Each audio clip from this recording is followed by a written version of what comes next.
ونعوذ بالله من شرور أنفسنا ومن سيئات أعمالنا من يهده الله فلا مضل له ومن يضلل فلا هادي له ونشهد أن لا إله إلا الله وحده لا شريك له ونشهد أن سيدنا ومولانا محمدا عبده ورسوله أما بعد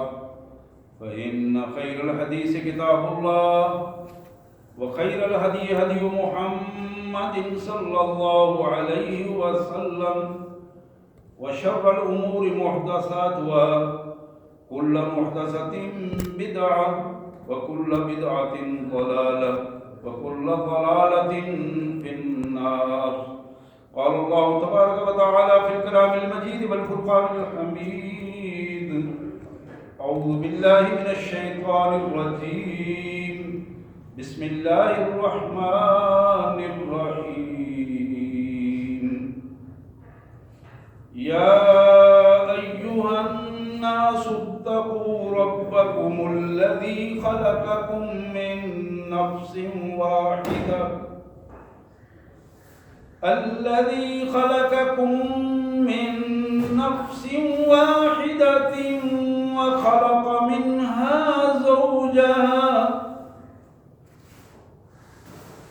وخلق منها زوجها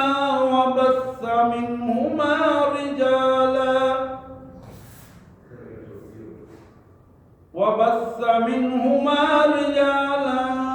كثيرا والنساء.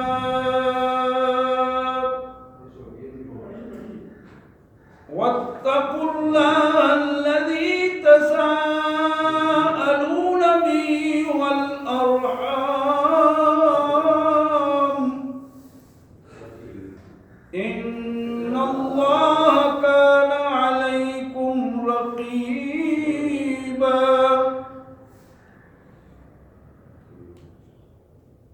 بسم الله الرحمن الرحيم. يا أيها الناس إنا خلقناكم من ذكر وأنثى وجعلناكم شعوبا وقبائل لتعارفوا إن أكرمكم عند الله أتقاكم إن الله عليم خبير. آمنت بالله صدق الله العظيم. اللهم صل على سيدنا ومولانا محمد وعلى آل سيدنا ومولانا محمد كما صليت على إبراهيم وعلى آل إبراهيم إنك حميد مجيد. اللهم صل على جميع الأنبياء والمرسلين وعلى الملائكة المقربين وعلى سائر الصحابة والتابعين وعلى عباد الله الصالحين. اللہ کے پاک کلام قرآن مجید میں یہ چوتھا پارہ سورہ نساء کی پہلی آیت اور اسی طرح سورہ الحجرات اور سورہ الحجرات کی یہ آیت نمبر 13 تھی 26ویں پارے سے. یہ دو آیات میں نے آپ کے سامنے تلاوت کی ہیں. یہ دو آیات جو آج ہمارے زیر مطالعہ موضوع کے حوالے سے بنیادی حیثیت رکھتی ہیں. آپ کے علم میں ہے کہ میں نے پچھلے جمعے یہ بتایا تھا کہ انشاءاللہ حقوق الزوجین پہ بات ہوگی. آج اس کا پہلا حصہ میں آپ کے سامنے رکھوں گا انشاءاللہ. ایک خاتون کے فرائض کیا ہوتے ہیں اور اس کے حقوق کیا ہیں، اور اسلامی معاشرے میں، مسلمانوں کی سوسائٹی میں، مسلم معاشرے میں ایک بندہ مومن اس کے لیے ایک آئیڈیل گھرانے کی کیفیت جو ہے وہ اللہ کے رسول صلی اللہ علیہ وسلم نے کس انداز میں بتائی ہے. یہ وہ بنیادی موضوعات ہیں جو ہمارے روزمرہ کے معاملات میں ہمارے لیے رہنمائی کی ہمیں اس میں ضرورت ہوتی ہے. آج انشاءاللہ اس کے پہلے حصے پر بات ہوگی، اور اگر اللہ نے موقع دیا تو اس کے بعد کوشش کریں گے کہ مرحلہ وار اس میں گفتگو کی جائے. آئیے سب سے پہلے ان آیات کا سادہ سا مفہوم اور ترجمہ، پھر انشاءاللہ اس کے حوالے سے بات ہوگی. بسم اللہ الرحمن الرحیم. اللہ کے مبارک نام سے جو بڑا مہربان، بہت زیادہ رحم کرنے والا ہے. یا ایھا الناس اتقوا ربکم، اے لوگو اپنے پالنے والے، اپنے مالک، اپنے رب جو تمہیں روزی دیتا ہے، تمہاری زندگی اور موت کا مالک ہے،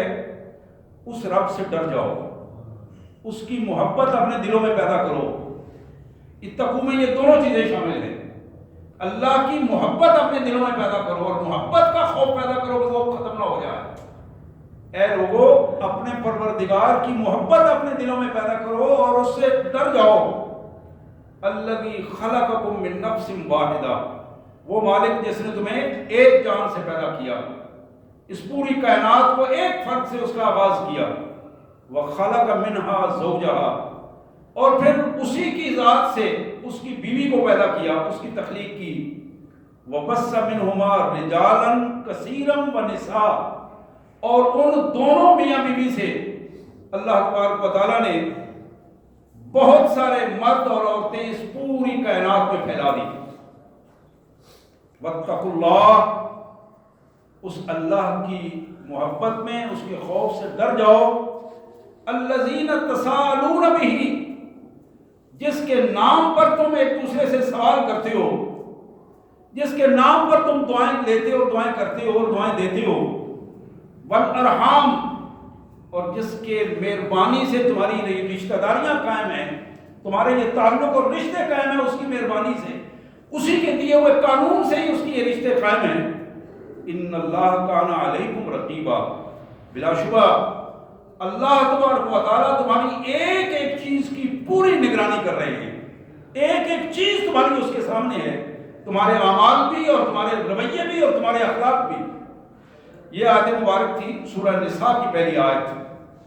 اور سورہ الحجرات کی آیت نمبر 13 جو میں نے آپ کے سامنے تلاوت کی. یا ایھا الناس، اے لوگو، انا خلقناکم من ذکر و انثی، ہم نے تمہیں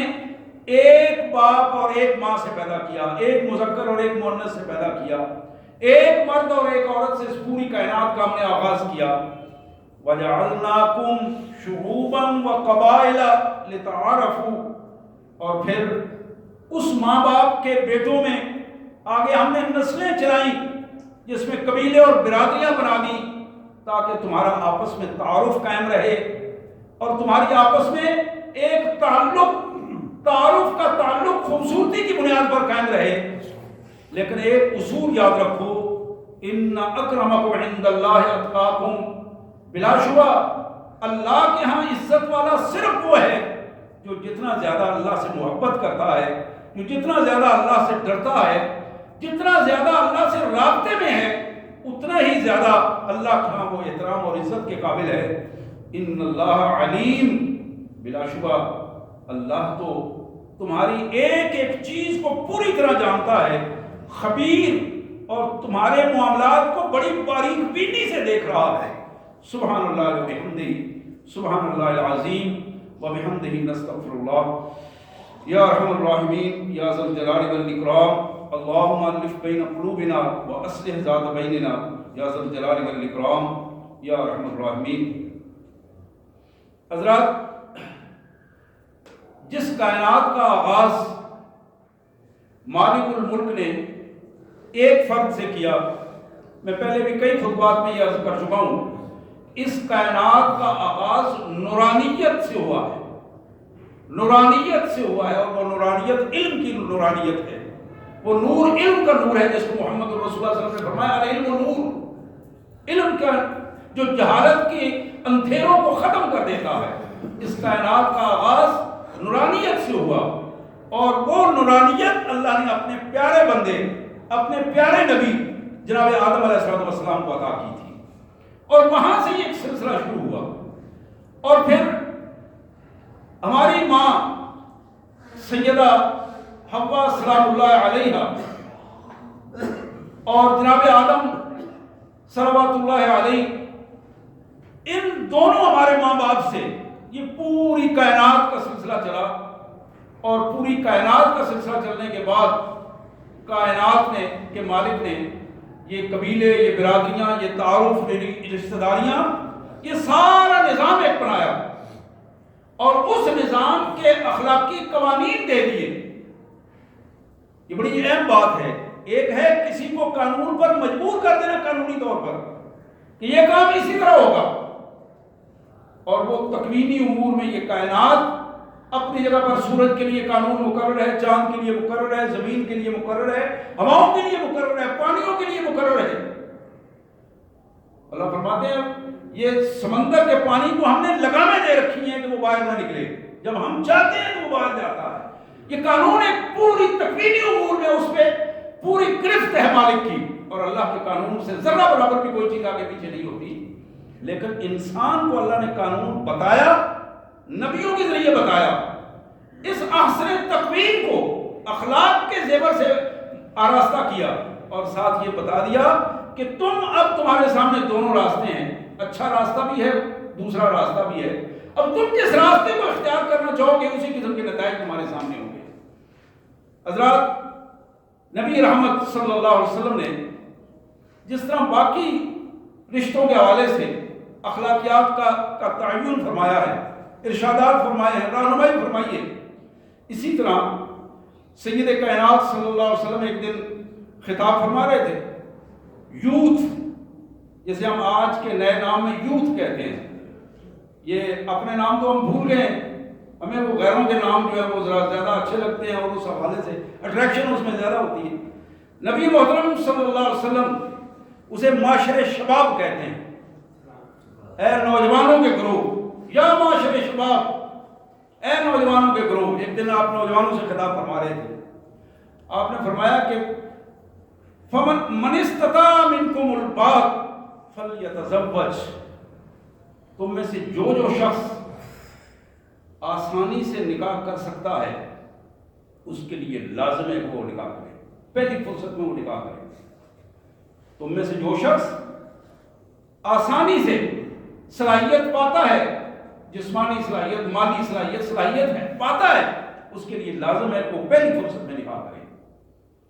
پھر آپ نے فرمایا فَإِنَّهُ أَغَضُّ لِلْبَصَرِ، یہ نکاح تمہاری نظروں میں حیا پیدا کر دے گا، نکاح تمہاری نظروں میں حیا پیدا کر دے گا، اور نکاح کے بعد بھی جس کی نظر میں حیا پیدا نہ ہو وہ پھر کائنات کا بغیر ترین انسان ہوتا ہے۔ محمد رسول اللہ صلی اللہ علیہ وسلم کے اس حوالے سے، ارشاد کے حوالے سے ہمیں یہ بات سمجھ لینی چاہیے کہ فَإِنَّهُ أَغَضُّ لِلْبَصَرِ، نکاح تمہاری آنکھوں میں حیا پیدا کر دے گا، وَأَحْسِن لِلْفَرْجِ، نکاح تمہاری شرمگاہوں کو پاکیزگی عطا کرے گا، محفوظ کر دے گا۔ پھر آپ نے فرمایا وَمَن لَّمْ يَسْتَطِعْ فَعَلَيْهِ بِالصَّوْمِ فَإِنَّهُ لَهُ وِجَاءٌ، ہاں البتہ اگر تم میں کوئی شخص ابھی اس کی ہمت نہیں پاتا، ابھی اس کے حالات درست نہیں ہیں، تو پھر اپنے آپ کو کنٹرول کرنے کے لیے اسے چاہیے کہ وہ روزے رکھے۔ یہ روزے اس کے لیے پاکیزگی اور تقوی کا سبب بن جائیں گے، یہ اس کو برائی سے روکنے کے لیے راستہ مہیا کریں گے، یہ ایک سبب بن جائیں گے اس کی برائی سے بچنے کے لیے۔ جناب محمد کریم رحمت للعالمین سید الانبیاء صلی اللہ علیہ وسلم کی یہ دوسری حدیث جو حضرت ابو ایوب انصاری رضی اللہ تعالیٰ عنہ کی یہ روایت، ترغیب و ترہیب میں آپ نے ارشاد فرمایا الدنیا متاع، لوگوں یہ دنیا جو ہے، جہاں یہ آزمائش ہے، یہاں یہ بڑی خوبصورت متاع ہے، خزانہ ہے، اس خزانے کو خزانہ سمجھو اور اس کو اپنی متاع بنانے کی کوشش کرو، ایسا نہ ہو کہ تمہارے ہاتھ سے نکل جائے۔ الدنیا متاع ومن خیر متاعها امرأ تعین زوجها علی الآخرہ. اس دنیا کی بہترین متاع، بہترین خزانوں میں ایک خزانہ وہ بیوی ہے، وہ نیک خاتون ہے جو بیوی اپنے خامد کو آخرت کی زندگی کے لیے تیار کرتی ہے. اس دنیا میں رہتے ہوئے گناہوں سے بچاؤ کا ایک ذریعہ بنا دیتی ہے اور گھر کا ماحول اس انداز میں ترتیب دیتی ہے. تعین زوجها علی الآخرہ، آخرت کی زندگی کو حاصل کرنے کے لیے اپنے خامد کی وہ مدد کرتی ہے، اس سے تعاون کرتی ہے اور اپنے گھر کے ماحول کو دنیاوی یا شیطانی بنانے کی بجائے گھر کے ماحول کو اللہ اور اللہ کے رسول کی مرضی کے مطابق بنا دیتی ہے. یہ ہے دنیا کی متاع میں ایک نیک اور صالح عورت کا کردار جو اس دنیا کے خزانے کو اصل خزانہ بنا دیتی ہے. فرمایا مسکین مسکین رجل لا امرأ لہ، وہ بندہ بڑا ہی مسکین ہے، بے آسرا ہے جس بندے کی بیوی نہ ہو.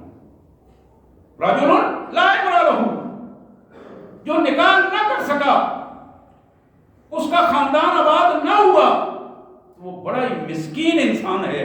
بے آسرا بے سہارا انسان ہے. اس کے پاس اپنے گھر کی خاتون بھی نہیں ہے.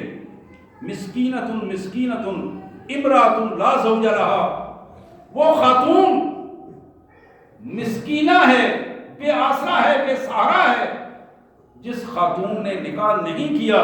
اس کا خامد نہیں ہے. تو وہ گویا اسی طرح ہے جس طرح مسکین اور ایک بے سہارا خاتون ہوتی ہے. ان الفاظ کی قیمت، چونکہ وقت تھوڑا ہوتا ہے میں زیادہ اس پہ بات نہیں کر سکتا، لیکن قیمت آپ سمجھنے کی کوشش کریں کہ محمد کریم صلی اللہ علیہ وسلم نے کتنے خوبصورت الفاظ چن چن کے ہمارے لیے ارشاد فرمائے ہیں اور ان الفاظ کی اہمیت کیا ہے. طبرانی کی ایک حدیث، جناب عبداللہ بن عباس رضی اللہ تعالی عنہ کی یہ روایت، میرے پیارے آقا صلی اللہ علیہ وآلہ وسلم نے ارشاد فرمایا اربع من اوتیہن فقط اوتی خیر الدنیا والآخرہ. لوگوں، 4 چیزیں ایسی ہیں اگر کسی بندہ مومن کو وہ چاروں چیزیں مل جائیں تو یہ اس کی دنیا اور آخرت میں بہترین چیزیں ہیں جو اللہ تعالیٰ نے اس کو عطا کی ہیں. 4 چیزیں اگر اسے مل جائیں تو دنیا اور آخرت میں خیر من الدنیا والآخرہ، ان میں سب سے بہترین چیزیں جو اللہ کریم نے اپنے اس بندے کو عطا کی ہیں. پہلی چیز کیا ہے؟ قلباً شاکراً، شکر گزار دل،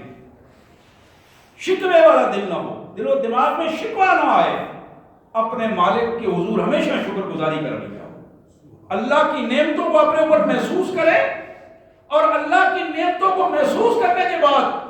عملی زندگی میں وہ ہر وقت اپنے مالک کے حضور شکر گزاری کا رویہ رکھے. یہ وہ بندہ ہے جو بہت بڑے خزانوں کا مالک ہے، جس کا دل شکر گزاری والا دل ہے، دل شکوے والا دل نہیں ہے، تانا زنی والا دل نہیں ہے،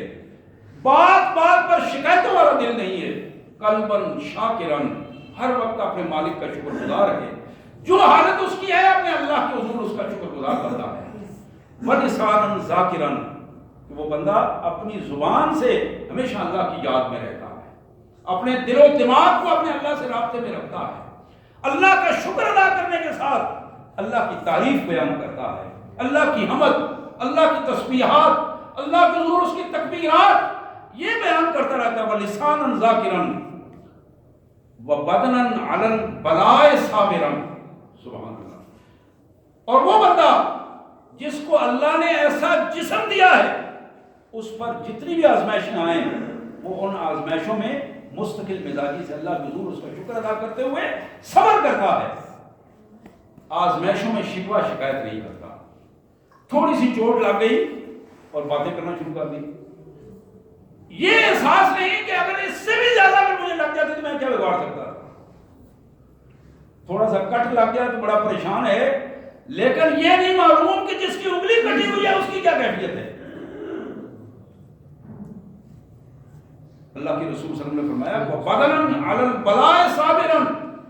آزمائشوں پہ، مصیبتوں پہ صبر کرنے والا بدن، صبر کرنے والا جسم، صبر کرنے والا دل و دماغ جس کو عطا ہوا ہے، یہ بہت بڑا خزانہ ہے۔ پھر فرمایا اس خزانے کی چوتھی، پہلی چیز قلب شاکر، دوسری چیز لسان ذاکر، اور تیسری چیز بدن صابر، اور چوتھی چیز آپ نے فرمایا وَزَوْجَةً لَا تَبْغِي حُوبًا فِي نَفْسِهَا وَمَالِهَا، اور جس بندے کو اللہ نے ایسی بیوی عطا کی ہو جو بیوی نہ تو اپنی جان میں اپنے مالک کی خیانت کرتی ہو اور نہ ہی اس کے مال میں اس کی خیانت کی مرتکب ہوتی ہو، اپنی عزت کی بھی حفاظت کرتی ہو اور اپنے خامد کے مال کی بھی حفاظت کرتی ہو، یہ بیوی جس کو عطا ہوئی ہے اس کو اللہ تبارک و تعالیٰ کا شکر ادا کرنا چاہیے، اور اللہ تبارک و تعالیٰ کے حضور شکر ادا کرتے ہوئے اس خزانے اور اس نعمت کی حفاظت کرنی چاہیے۔ اس بیوی کا بھی شکر گزار ہونا چاہیے جس نے اپنا کردار اس انداز میں پیش کر دیا اپنے خامد کے لیے، اپنی عزت کا کی بھی حفاظت کی ہے اور خامد کے مال و دولت کی بھی حفاظت کی ہے۔ نبی محترم سید کائنات صلی اللہ علیہ وسلم کی حدیث مبارک بہقی شریف میں جناب ابی نجیح صحابی رضی اللہ تعالی عنہ فرماتے ہیں کہ میرے پیارے آقا صلی اللہ علیہ وسلم نے فرمایا من کان موسرا لأن ينکح ثم لم ينکح فلیس منی، جو شخص استطاعت رکھتا ہے نکاح کرنے کی اور پھر اس کو لیٹ کرتا چلا جاتا ہے، نکاح نہیں کرتا، بلاخر اس کی عمر بیت جاتی ہے، حضور نے فرمایا کہ ایسا شخص فلیس منی، میری امت میں سے نہیں ہے۔ جو جان بوجھ کر نکاح کرنے کی صلاحیت رکھتے ہوئے تندرست ہے، مالی طور پر ٹھیک ہے، اپنے گھر کا نظام چلا سکتا ہے، جس سطح کا وہ بندہ ہے اپنا نظام چلا سکتا ہے، اور اس انداز میں وہ پھر بھی اگر نکاح نہیں کرتا، اپنا گھر آباد نہیں کرتا، تو میرے آقا صلی اللہ علیہ وسلم نے فرمایا کہ فلیس منی، وہ ہماری امت میں سے نہیں، میرا اس سے کوئی تعلق نہیں۔ حضرات، میں بڑے اہم مسئلے کی طرف یہاں ایک توجہ دلانا چاہتا ہوں، یہ حدیث مبارک ذرا سنیے اس پر اور پھر توجہ دیجیے۔ ہمارے معاشرے کا بڑا رشتہ وہ ایک ناسور ہے جو اس حدیث مبارک میں ہمارے سامنے رکھا گیا۔ یہ طبرانی کی حدیث ہے، جناب میمون کردی اپنے والد سے یہ روایت بیان کرتے ہیں، ان کے والد صحابی ہیں، یہ تابعی ہیں۔ وہ کہتے ہیں کہ نبی محترم صلی اللہ علیہ وسلم نے ارشاد فرمایا ایما رجل تزوج امرأة على ما قل من المہر او کثر وليس في نفسه ان يؤدى اليها حقها خدعها، جس مرد نے نکاح کیا، مہر تھوڑا طے ہوا یا زیادہ طے ہو گیا، دونوں میں طے ہو گیا، حق مہر طے ہونے کے بعد اس کے ذہن میں یہ بات ہے کون سا دینا ہے، 10 لاکھ لکھا دو کون سا دینا ہے، اتنا سونا لکھا دو کون سا دینا ہے، وَلَيْسَ فِي نَفْسِهِ أَن يُؤَدَّى إِلَيْهَا حَقَّهَا، اس کے ذہن میں ہے کہ چلو ٹھیک ہے بعد میں معاف کروا لیں گے، دباؤ ڈال دیں گے، کون سا دینا ہے کہ اس کے بعد کیا یاد رہے گا۔ خدعها، وہ بندہ دھوکہ کرتا ہے اپنی بیوی کے ساتھ، فماتا فلم يؤدي إليها، مر گیا اور اس کا مہر ابھی باقی ہے، اس نے ادا نہیں کیا، اسی بدنیتی کے انداز میں وہ مر گیا، حتی لقی اللہ یوم القیامہ وہو ظالم، کل جب وہ اللہ کے حضور پیش ہوگا تو وہ ایک زانی کی حیثیت سے پیش ہوگا، وہ ایک مسلمان نکاح کی صورت میں نہیں پیش ہوگا، وہ اس بدبختی میں رہے گا جس نے اپنا حق مہر اپنی بیوی کو طے شدہ حق مہر ادا نہیں کیا، اور اس کی نیت میں اسی طرح بدنیتی تھی، وہ تھوڑا تھا یا زیادہ تھا۔ اللہ کے رسول صلی اللہ علیہ وسلم نے فرمایا کہ کل اللہ کے حضور وہ اسی بدبختی کی کیفیت میں اور اسی بدکاری کی کیفیت میں وہ کاؤنٹ ہوگا اور وہاں اس کیفیت میں ہوگا۔ میں عرض کر رہا تھا کہ رشتہ وہ ناسور ہے، ہم کنجروں پہ ویڈیوز پہ لاکھوں روپے خرچ کر دیتے ہیں، لیکن جب میں نے بالعموم دیکھا ہے جب موقع آتا ہے حق مہر کے طے کرنے کا تو بعض بڑی معصومیت سے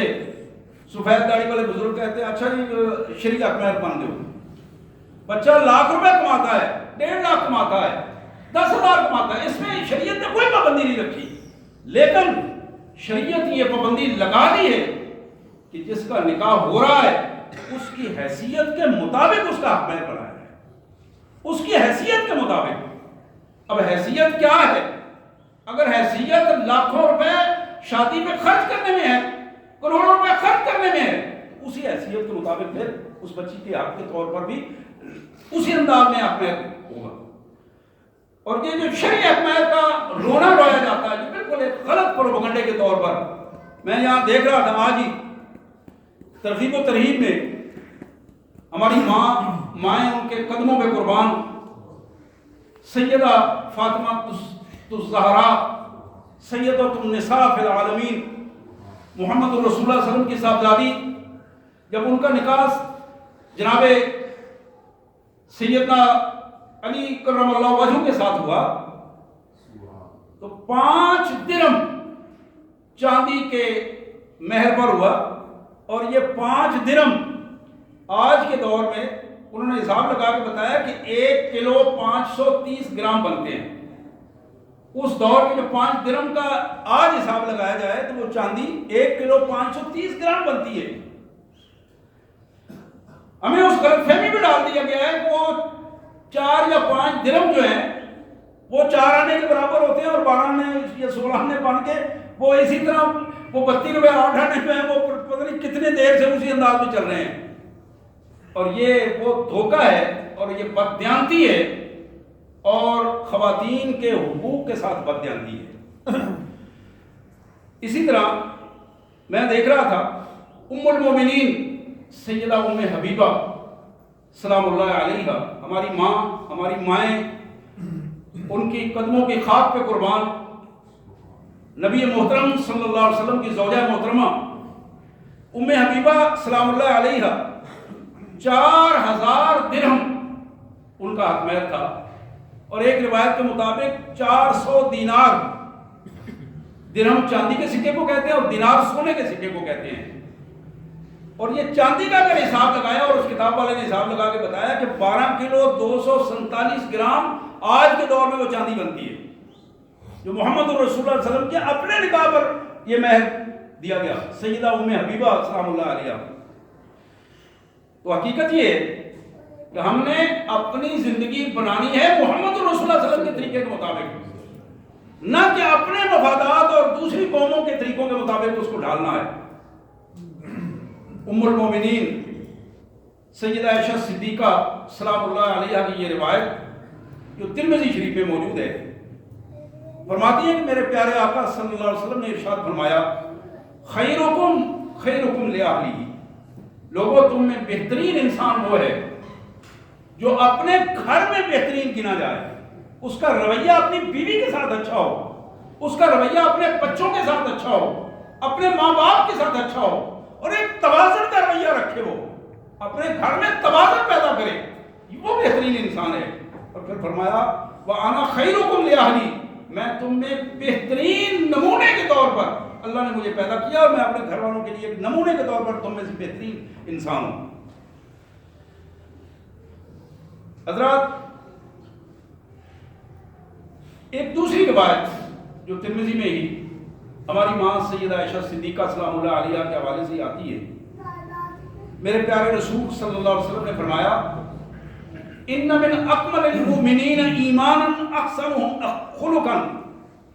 کہ تم میں ایمان والوں میں بہترین شخص کامل الایمان وہ ہے جو اپنی عادات اور اخلاق کے اعتبار سے بہترین ہے. وہ ایمان بے شک وہ جتنا پیش کرے, لیکن اگر اس کا اخلاق اچھا نہیں ہے, زبان اچھی نہیں ہے, عادات اچھی نہیں ہے, اٹھنا بیٹھنا سونا جاگنا گفتگو کرنا گھر میں وہ رویے درست نہیں ہے, تو پھر وہ بندہ کامل الایمان نہیں ہوگا, ناقص الایمان شمار ہوگا. پھر آپ نے ارشاد فرمایا بل وَأَلْطَفُهُمْ بِأَهْلِ, کامل الایمان وہ شخص ہے جس کا رویہ اپنے اہل خانہ سے، اپنی بیوی سے، اپنے بچوں سے، اپنے اہل خانہ سے اس کا رویہ مہربانی کا ہو، شفقت کا ہو، ان سے وہ تعلق ایک ایسی خوبصورتی کے ساتھ ان کے ساتھ وابستہ ہو، وہ تعلق خوف کا، دھونس کا، ڈکٹیٹر کا تعلق نہ ہو، حکمرانی کا تعلق نہ ہو، وہاں میں ایک ایسا تعلق ہو جو محبت پہ استوار ہوتا ہے۔ پھر نبی محترم صلی اللہ علیہ وآلہ وسلم نے خواتین کے حوالے سے بڑی خوبصورت بات ارشاد فرمائی۔ ابن حبان، صحیح ابن حبان کی یہ حدیث جناب ابو ہریرہ رضی اللہ عنہ کی روایت، میرے آقا صلی اللہ علیہ وسلم نے فرمایا کہ اذا صلت المرأة خمسها، ایک مسلمان خاتون جب 5 نمازیں بڑے اہتمام کے ساتھ ادا کرتی ہے، اللہ کا حق ادا کرتی ہے، 5 نمازیں بڑے اہتمام کے ساتھ ادا کرتی ہے، وحسنت فرجها، اپنی عزت کی، اپنی عفت کی حفاظت کرتی ہے، حیاداری کو قائم رکھتی ہے، بے حیائی کی کوئی حرکت، کوئی کام نہیں کرتی، وَأَطَاعَتْ بَعْلَهَا، اپنے خامند کی اطاعت کرتی ہے، اپنے خامند کے رویوں کے خلاف نہیں چلتی، جو اس کے رویے اللہ اور اللہ کے رسول کی مرضی کے مطابق ہیں ان کے مطابق اطاعت کرتی ہے۔ اور یہ بات بھی ہمارے ذہن میں رہنی چاہیے، ایک عام سی رویہ پیش کیا جاتا ہے کہ خامند جو بھی کہے اس کو تسلیم کرنا ہے، اللہ کے رسول صلی اللہ علیہ وسلم نے اس کی نفی کر دی ہے۔ لا طاعت لمخلوق فی معصیت الخالق، سیاست کی حدیث ہے، جہاں اللہ کی نافرمانی ہو رہی ہو، جہاں اللہ کی نافرمانی ہو رہی ہو، وہاں اللہ کی مخلوق میں کسی کی اطاعت نہیں کی جا سکتی، کسی کی بات نہیں مانی جائے گی، چاہے وہ خامد ہو، چاہے ماں باپ ہو، چاہے کوئی سیاسی حکمران ہو، چاہے اپنے گاؤں کا چودھری ہو، کوئی فرد کسی سٹیٹس کا ہو، جہاں اللہ کی نافرمانی ہو رہی ہے کسی کی بات نہیں مانی جائے گی، اللہ کی نافرمانی میں۔ تو یہاں یہ بات بڑی اہم تھی، وہ اطاعت بَعْلَهَا، اپنے خامد کی اطاعت کرتی ہے اور اللہ کی اطاعت کرتی ہے اور اپنے خامد کی اطاعت کرتی ہے۔ دخلت من ای ابواب الجنت شات، میرے آقا نے فرمایا کہ کل قیامت کے دن ایسی خاتون کو اللہ حکم دیں گے، جاؤ جنت کے 8 دروازے تمہارا انتظار کر رہے ہیں، تم جس دروازے سے چاہو جنت میں چلی جاؤ۔ آپ ذرا غور فرمائیے، یہ 3 بنیادی چیزیں جو بتائی گئی کہ اللہ کا حکم اطاعت کرتی ہے، 5 نمازیں پڑھتی ہے، اپنی عزت کی حفاظت کرتی ہے، اس میں خیانت نہیں کرتی، نہ اپنی نظروں میں، نہ اپنے جسم میں، نہ اپنے خیالات میں، اپنی عزت کی حفاظت کرتی ہے، اور اپنے خامد کے خلاف نہیں چلتی، اپنے گھر کا ماحول خامد کی تربیت کے مطابق ترتیب دیتی ہے۔ تو میرے آقا صلی اللہ علیہ وسلم نے فرمایا کہ جس خاتون میں کلمہ پڑھنے کے بعد یہ 3 خصوصیات ہیں، ایسی خاتون کو اللہ تبارک و تعالیٰ کل قیامت کے دن کھلے انداز میں حکم دیں گے کہ تم جنت کے 8 دروازوں میں سے جس دروازے سے چاہو تم جنت میں چلی جاؤ، جنت کے ہر دروازہ میں کسی قسم کی کوئی رکاوٹ نہیں ہوگی اور تمہارے لیے عزت اور پروٹوکول کی کیفیت رہے گی۔ حضرات، یہ جو احادیث مبارک اور 2 آیات مبارک میں نے آپ کے سامنے رکھی ہیں، ان سب کا جب ہم تجزیہ کرتے ہیں تو میں چند باتیں اس حوالے سے آپ کے سامنے رکھوں گا، خلاصے کے طور پر رکھوں گا۔ سب سے اہم بات کہ معاشرے میں نکاح کو آسان بنایا جائے، نکاح کو آسان بنایا جائے۔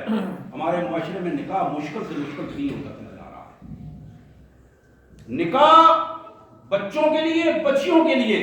اس کو آسان بنایا جائے اور سنت کے مطابق بنایا جائے، اور اس کو رواج دینے کی کوشش کریں۔ وہ پرانا رواج اگر ہمارے ذہنوں میں وہ موجود ہو تو بالعموم نکاح مسجد میں ہوا کرتے تھے۔ ایک دور وہ تھا نکاح مساجد میں ہوا کرتے تھے، بے شک بٹھانے کے لیے اور جگہ رکھ لیتے تھے، لیکن نکاح کرنے کے لیے مساجد کا انتخاب کیا جاتا تھا، اس لیے کہ اللہ کا حکم ہے، اور اللہ کے گھر میں اس کا جب انعقاد ہوتا ہے تو اس میں برکات شامل ہوتی ہے۔ تو نکاح کی کیفیت کو اللہ کے حکم کے مطابق بنایا جائے اور آسان بنایا جائے، اور یہ جو مشرقی روایات کو ہی مغربی روایات اور ہندو روایات کے ساتھ ملا کر نکاح کو مشکل سے مشکل ترین بنانے کی کیفیت میں ہم آ گئے ہیں، اس کا نتیجہ یہ نکلے گا کہ ہمارے لیے پریشانیاں بڑھتی چلی جائیں گی اور معاشرہ بدترین معاشرت کی صورت میں ترتیب پائے گا۔ دوسری چیز جو میں توجہ دلانا چاہتا ہوں اپنی بہنوں کو بھی، بھائیوں کو بھی، بچوں کو بھی، نکاح کرنے کے بعد جو اخلاق کا رویہ ہے اس کو درست کیا جائے، اخلاق کا رویہ درست کیا جائے۔ ہمارے اندر عصبیتیں بن جاتی ہیں، بد اخلاقیاں اور بدتمیزیاں بنتی ہیں نکاحوں کے بعد۔ وہی بچیاں جن کے لینے کے لیے مائیں راستوں میں جوتے توڑ دیتی ہیں اور عرف عام میں کہتے ہیں تو آنا جانا اور بار بار ترلے اور منتیں اور پیسے، وہی بچی جب گھر میں آ جاتی ہے تو وہ پھر مشکل ترین معاملہ ہوتا ہے اس کا اس ماحول میں ایڈجسٹ ہونا۔ یہ انتہائی بدترین رویہ ہے، انتہائی بدترین رویہ ہے۔ اس میں کردار خامد کا ہو یا سسر کا ہو یا ساس کا ہو یا خامد کی بہنوں یا بھائیوں کا کردار ہو، کسی بھی سطح کا کوئی کردار ہے، وہ شخص انتہائی ملعون ہے، وہ شخص اللہ کے حضور جواب دہ ہوگا، اس کو اللہ کے حضور کھڑا کر کے پوچھا جائے گا کہ تم نے اپنے رویے کو درست کیوں نہیں کیا، کیوں اس آنے والی بچی کے لیے تم نے مشکلات پیدا کر دی۔ یہ جہاں اس بچی کا فرض بنتا ہے کہ وہ آتے ہی اپنے آپ کو ایک محفوظ اور ایک اطاعت گزار بچی کے طور پر ثابت کرے، وہاں پہلا فرض یہ بنتا ہے اس گھر کے افراد کا، اس میاں بیوی کا جو اس بیٹی کو لا رہے ہیں اپنے بچے کے لیے، ان کا یہ فرض بنتا ہے کہ اس کے لیے خوبصورت ماحول ان کو دیں، ایک پاکیزہ ماحول دیں، خوبصورت ماحول دیں۔ اور یہ خوبصورت اور پاکیزہ ماحول دینے میں بنیادی کردار ماں کا بھی ہے، باپ کا بھی ہے اور خامد کا بھی ہے۔ جب تک آنے والی بچی کو تحفظ فراہم نہ کریں، اس کی عزت نفس کا تحفظ فراہم نہ کریں، بات بات پر ٹوکنا، تانے دینا، اس کے میکے والوں کے حوالے سے گفتگو کرنا اور تانے دینا، یہ وہ ذلت آمیز کیفیات ہیں جو ہم اپنی بچیوں کے لیے تو پسند نہیں کرتے، لیکن دوسری بچیاں جو ہماری بچیاں بن کر ہمارے گھروں میں آتی ہیں، ہم ان کے لیے اس کو روا رکھتے ہیں۔ باتیں بڑی تلخ ہیں، لیکن یہ حقیقت والی باتیں ہیں جن کے لیے کل قبر میں، موت سے لے کر قبر اور حشر میں اور بعد میں ان چیزوں کا ہمیں جواب دینا ہوگا۔ اس جواب دہی سے بچنے کے لیے آج اگر ہمارا رویہ درست ہوگا، یہاں تک کہ اللہ کے رسول صلی اللہ علیہ وسلم نے یہاں تک ارشاد فرمایا کہ وہ بوڑھی خاتون جو قرآن مجید کی تلاوت سارا دن کرتی رہتی ہے، رات بھر جاگتی رہتی ہے، حضور سے پوچھا گیا کہ کیا وہ متقی خاتون جو اکثر روزے رکھتی ہے، قرآن پڑھتی ہے اور نمازیں پڑھتی رہتی ہے، کیا وہ جنت میں جائے گی؟ آپ نے فرمایا کہ اس کے جہنم میں جانے کے لیے صرف اتنا ہی کافی ہے کہ اس کا رویہ درست نہ ہو، وہ بد اخلاق بن جائے، چاہے وہ پڑوسیوں کے ساتھ ہو، چاہے گھر کے اندر ہو، چاہے گھر کے باہر ہو، اس کی بد اخلاقی اس کے لیے جہنم میں جانے کے لیے کافی ہے۔ حضرات، اسی طرح اخراجات کے معاملات، جو بیٹی اپنے گھر والوں کو چھوڑ کر جس ماحول سے آ کر آپ کے گھر میں آئی ہے، اس بچی کے اخراجات، وہ اخراجات کے لیے پھر اپنے والدین سے رجوع کرے، اس سے بڑی ذلت آمیز کیفیت نہیں ہے۔ لیکن اس ذلت آمیز کیفیت کو ہمارے معاشرے میں برداشت کیا جاتا ہے، بعض اوقات مجبور کر دیا جاتا ہے۔ یہ وہ پوزیشنیں ہیں، یہ وہ حقائق ہیں، ان حقائق کو اگر ہم سنجیدگی کے ساتھ، بغیر کسی تعصب کے، سنجیدگی کے ساتھ، کہ جو کچھ ہم اپنی بچیوں کے لیے پسند کر رہے ہیں، جو کچھ ہم اپنی بہنوں کے لیے پسند کر رہے ہیں، وہی کچھ ہمارے آنے والی جو بہنیں اور بچیاں ان کے لیے پسند کیا جائے۔ اور گھر کا ماحول کے تقدس کی میں بات کر رہا تھا، گھر کے ماحول میں یہ ماں کا فرض ہے کہ وہ اس بچی کو اس بچی کا احترام اپنے خامد سسر کی نظر میں اس کا احترام کا خیال رکھے. ماں کا فرض ہے کہ وہ اس بچی کا خیال رکھے کہ اس کے بیٹا جس کے ساتھ اس کا نکاح ہوا ہے اس سے بڑا بھائی اور اس سے چھوٹے بھائی سے اس کا تحفظ کرے. یہ ماں کی ذمہ داری ہے. اپنی بیٹیوں کی گفتگو اور تان و تشریح سے اس کا تحفظ کرنا ماں کی ذمہ داری ہے. اور خامد کی ذمہ داری ہے کہ وہ اپنے بچوں کا اپنے بیٹے کا اپنی بیوی کے حوالے سے اس بات کا خیال رکھے اس کی عزت نفس مجروح نہ ہونے پائے. یہ وہ چیزیں ہیں جو اللہ کے رسول صلی اللہ علیہ وسلم نے اسلام نے ہمیں مختلف انداز میں ہمارے سامنے رکھی ہیں. اور حقیقت یہ ہے کہ ہم مختلف معاشروں کی طرح اپنے آپ کو ایسے مخلوط معاشرے میں ہم نے بنا لیا ہے کہ اسلامی معاشرت کو ہم بھول گئے ہیں. اس کا نتیجہ یہ نکلتا ہے کہ آج ہمارے معاشرے میں طلاقوں کا رواج زیادہ ہو گیا ہے, گھروں پہ بگڑنے کا زیادہ رواج ہو گیا ہے, جب بات بات پر رشتے ٹوٹنے کا رواج ہو گیا ہے. اور یہ انتہائی ذلت امیز کیفیت ہے, انتہائی ذلت امیز کیفیت ہے. وہ طلاق کی وہ شرح جو مغربی ممالک میں ہوا کرتی تھی, آج وہ مسلمان ملکوں میں وہ شرح جو قریب قریب پہنچ گئی ہے. اللہ سے دعا ہے اللہ تبارک و تعالیٰ ہمارے اس خاندانی نظام کو مضبوط بنائے اور ہمیں توفیق دے کہ ہم اسے محمد الرسول اللہ صلی اللہ علیہ وسلم اور اللہ تبارک و تعالیٰ کے ان فرامین کے مطابق ڈھال لیں جو انہوں نے عطا کیے ہیں. وآخر دعوانا الحمدللہ رب العالمین.